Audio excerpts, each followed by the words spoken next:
याद कीजिए, हम 4 का गुणा 5 से करते हैं। 4 पंचे 20 का शून्य, हाथ में आए वो 4 से हम शून्य शून्य में 2 को जोड़ते हैं 2। अब यहाँ पे देखना है कि कितने अंक पहले दशमलव लगाएंगे। तो हम यहाँ पे पाते हैं कि एक अंक के पहले दशमलव लगाएंगे, तो हम एक अंक के पहले दशमलव यहाँ पे लगाएंगे और इससे हम चाहें तो 2 भी लिख सकते हैं। ये हमारा नेक्स्ट देखते हैं, हम इधर से ऐसे भी गुणा कर सकते हैं, इधर से भी ऐसे गुणा कर सकते हैं। 7 पचे 35 का 5 33, 7 गुना 14 और 3 17। अब यहाँ पे भी देखते हैं कि एक अंक पहले दशमलव लगाएंगे, तो हम एक अंक पहले दशमलव लगाएंगे। 6 पंचे 30 का शून्य, 3 6 से 9 शून्य शून्य और 3 3 6 का 6। एक अंक पहले दशमलव है, एक अंक पहले हम यहाँ पे दशमलव लगाएंगे और हम इसे 63 कहेंगे। नेक्स्ट 7 7 49 9 4 7 21 22 23 24 25। एक अंक पहले डेसिमल्स लगाए, एक अंक पहले डेसिमल्स लगाएंगे और इसको 25.9 इसका आंसर है। नेक्स्ट इसको देखते हैं, 4 अंके 32 का 2 हासिल 3, 8 पंचे 40 3 43 का 3 4 8 में 4 जोड़ेंगे 4 8 निकल 8। यहाँ पे हम देखते हैं एक अंक पहले दशमलव लगा है, एक अंक पहले दशमलव हम लगाएंगे, इसको हम लोग कहेंगे 843.2। नेक्स्ट है 9 दूना 18, 18 का 1 हासिल 1, 9 शून्य शून्य शून्य में 1 जोड़ेंगे गिनती आएगा। 9 पचे 45 का 5 हासिल 4, 9 छक 54 55 56 57 58। यहाँ पे हम 58 लिखते हैं। अब हम इसे डेसिमल्स लगाएंगे, 2 अंक पहले डेसिमल्स है, 2 अंक पहले डेसिमल्स लगाएंगे तो 585.18 इसे कहेंगे। इसकी लंबाई 6.5 सेंटीमीटर और चौड़ाई 4.2 सेंटीमीटर। और आयत क्या होता है, देखिए इसको बोलते हैं हम लोग आयत। अब लंबाई क्या होता है, तो जो बड़ा वाला है वो लंबाई, मतलब इसको हम लोग लंबाई कहते हैं। अगर इसे देखा जाए तो 2 लंबाई, एक इधर और एक, ठीक है। हमारा लंबाई ये है 6.5 सेंटीमीटर, 6.5 सेंटीमीटर और चौड़ाई छोटा वाली किसको कहा जाता है, चौड़ाई किसको कहा जाता है, छोटा वाला। ये हमारा चौड़ाई, ये हमारा दिया हुआ है 4.2 सेंटीमीटर। सब बच्चे ध्यान से देखना और इसे समझना। अब इसमें पूछ रहा है हमसे कि क्षेत्रफल क्या है, क्या क्या कीजिए, क्षेत्रफल क्या है। क्षेत्रफल किसको कहते हैं, इसके अंदर की जगह को कहते हैं।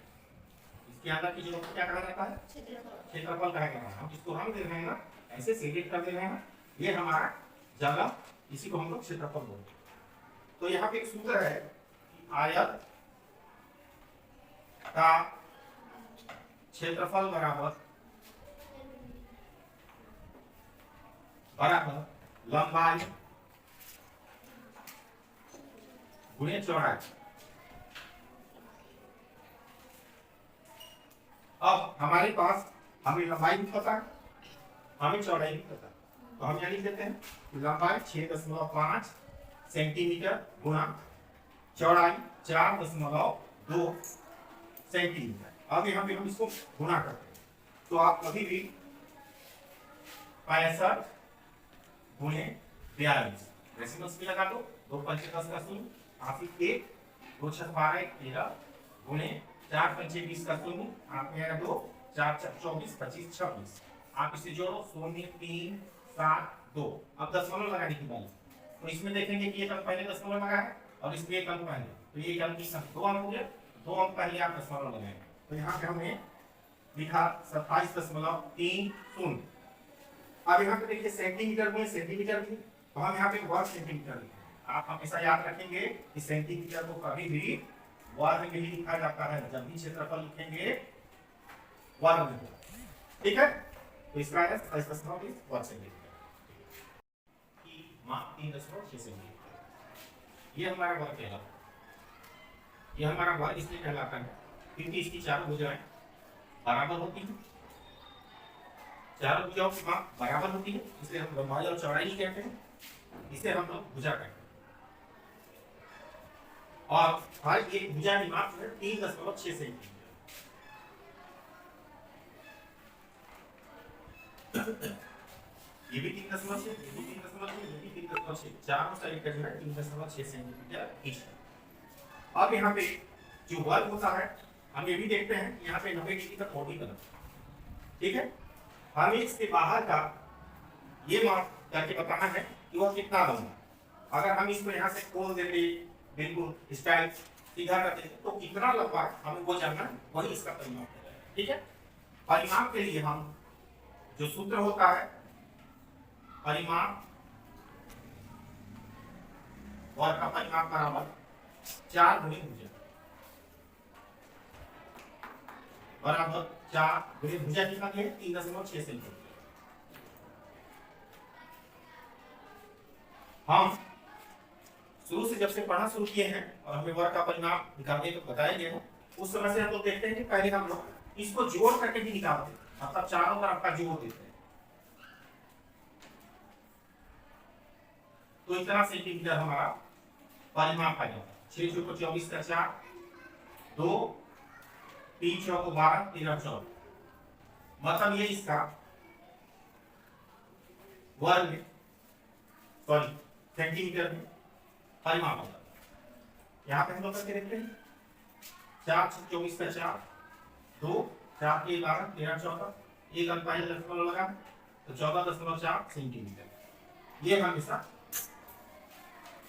ये 14.4 सेंटीमीटर इसका परिमाप मान ज्ञान कीजिए। किसी भी संख्या को 10 से 100 से 1000 से 10,000 से 1 लाख से वही हम गुणा कर सकते हैं। कैसे? अगर हम इसका इस 57 का 10 से मल्टीप्लाई करेंगे तो हमारा 57 बन जाए 57 और एक जीरो और बढ़ जाए, मतलब 57 का गुणा 10 से करोगे तो 570 आएगा, एक जीरो इसमें और बढ़ जाए। अब यहाँ पे दशमलव लगाने की बारी है।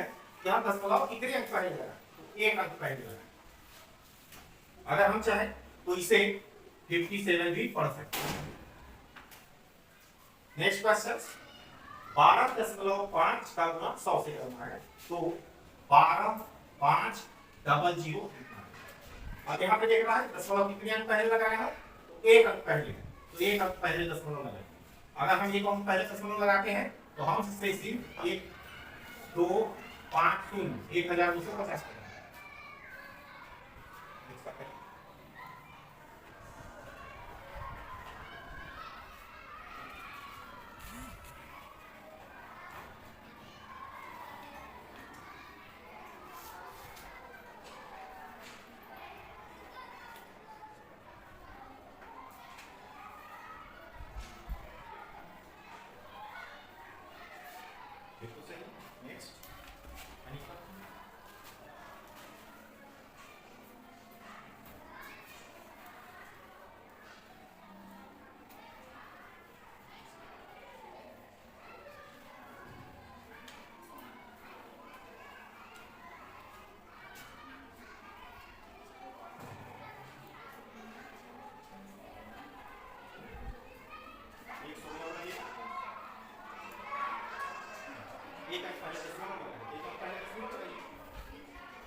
इसे हम 175 भी लिख सकते हैं।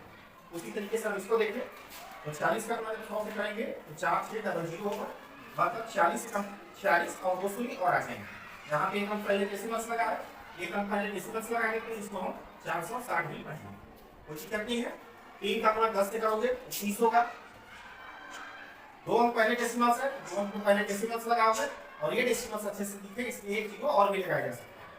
हम इसे 0.3 0.3 भी लिख सकते हैं।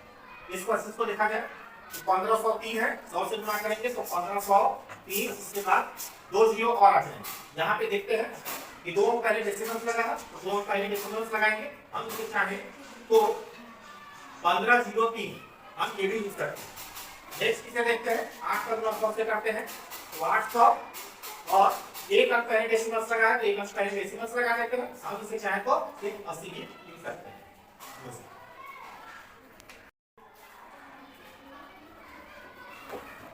क्वेश्चन नंबर 5 पहली संख्या 3 9 27 का 7 2 3 3 9 10 11 यहाँ पे एक अंक पहले और यहाँ पे एक अंक पहले, दो अंक पहले दशमलव लगाओ। इसे हम लोग पढ़ेंगे 1.17। इस संख्या को देखिए 15 का पान आता है, अच्छी बात है। नहीं आता है तो आप इस तरीके से भी कर सकते हैं 4.6 गुणे 1.5। 5 का 30 का 3, 5 चौको 20, 3 23, 1 6, 1 चौको 4, 1 तीजे 0, 9 6, एक अंक, दो अंक पहले दशमलव, इसको लिख सकते हैं हम लोग 6.90 या 6.9 भी लिख सकते हैं। इसे देखते हैं 11.5 गुणे 0.25। यहाँ पे देखते हैं 25 का 5, 2, 5 एकम 5, 2 7, 5 एकम 5, 2 5 10 का 0, 1, 2 एकम 2 1, 3, 2 एकम 2, 5 7 8 2, 2 अंक और 1 अंक, 3 अंक पहले दशमलव, लिखेंगे 2.875, 2.875। नेक्स्ट से देखते हैं, एक है छोटा है, मल्टीप्लाई किया जा सकता है। 1 एकम 1, 1 शून्य 0, 1 शून्य 0, 1 शून्य 0, 1 एकम 1। अब इसमें 2 अंक और 1 अंक, 3 अंक पहले दशमलव लगेगा। ये इसका आंसर है। इसको देखते हैं 11 का 1, 11 शून्य 0 1 को 1 1, 11 का 1, 11 शून्य 0 1 को जोड़े 1, 11 का 11, और 2 अंक 1 अंक, 3 अंक, 1 2 3 अंक पहले दशमलव आएगा। ये इसका आंसर है। नेक्स्ट इसे देखते हैं 12 एकम 12 का 2, हासिल 1, 12 दूना 24 और 1 25। यहाँ पे 1 अंक और यहाँ पे 1 अंक, 2 अंक पहले इसी को लगाएंगे, हमारा आंसर ये होगा। नेक्स्ट इसे देखते हैं 5.6 गुणे 2.5, 5 छक 30 का 0, हाथ में 3, 50 25 3 28, 2 छक 12 का 2, हाथ में 2 5 10 11, 0 10, 2 1 3 1 4 1। यहाँ पे लिखेंगे 4 0 0, 1 अंक 2 अंक पहले दशमलव, हम इसे चाहें तो फिर 14 भी लिख सकते हैं। नेक्स्ट अब इसका इससे मल्टीप्लाई कर रहे हैं, 100 से मल्टीप्लाई करना बहुत ही आसान होता है। 2 5 0 3 डबल 0। अब यहाँ पे 2 अंक पहले दशमलव है, तो हम 2 अंक पहले दशमलव लगाएंगे, तो हम इसे 2 5 0 3 भी लिख सकते हैं। एक कार प्रति लीटर पेट्रोल में 15.50 किलोमीटर दूरी तय करती है। 12.5 लीटर पेट्रोल में यह कार कितनी दूरी तय करेगी? तो हमें क्या करना चाहिए? गुणा करना। तो कार द्वारा तय दूरी बराबर 12.50, 1 लीटर पेट्रोल 12.50 किलोमीटर का डिस्टेंस से तय करें। हम उस कार में पेट्रोल डाल रहे हैं 12.5 लीटर।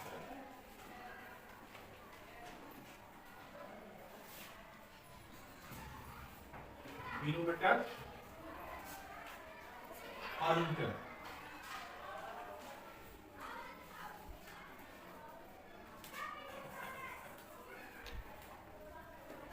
जब इसको मल्टीप्लाई करेंगे 5 शून्य 0, 55 का 5, 2 55 26 27 का 7, 2 5 1 5 2 7 पर 2 शून्य 0, 2 5 10 का 0, हासिल 2 5 10 11 का 1, हासिल 2 एकम 2 और 1 3, 1 से 1 शून्य 0, 1 5 5, 1 5 5, 1 एकम 1। इसे जब हम जोड़ते हैं आते हैं 0 5 7 7 5 12 13 का 3, 5 3 8 1 9 1। अब यहाँ पे 2 अंक पहले दशमलव लगा है, तो 2 अंक पहले दशमलव लगा दीजिए, कितना किलोमीटर का डिस्टेंस वो तय करेगा।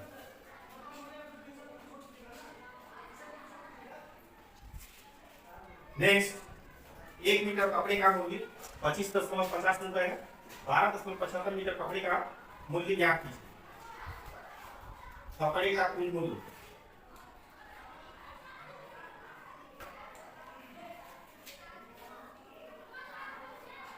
बराबर 25.50 पैसा गुणे 12.75 मल्टीप्लाई करने पर 5 50 25 के 5 2 50 25 को 27 का 7 2 5 गुना 10 2 12 पर 7 7 25 35 का 5 हासिल 3 7 25 35 3 38 का 8 हासिल 3 7 गुना 14 15 16 17 2 16 शून्य 2 5 10 का शून्य 2 5 10 11 का 1 हासिल 1 2 गुना 4 5 1 16 शून्य 1 25 5 1 25 5 1 गुना 2 इसको 1 करने पर शून्य 5 7 5 12 का 2 हासिल 1 8 को 10 11 का 1 हासिल 1 7 7 14 15 का 5 हासिल 1 5 5 10 11 12 का 2 और 1 3 और हम 2 और 4 पहले दशमलव लगाते हैं तो कुल मूल्य कपड़े का 352.125 रुपए।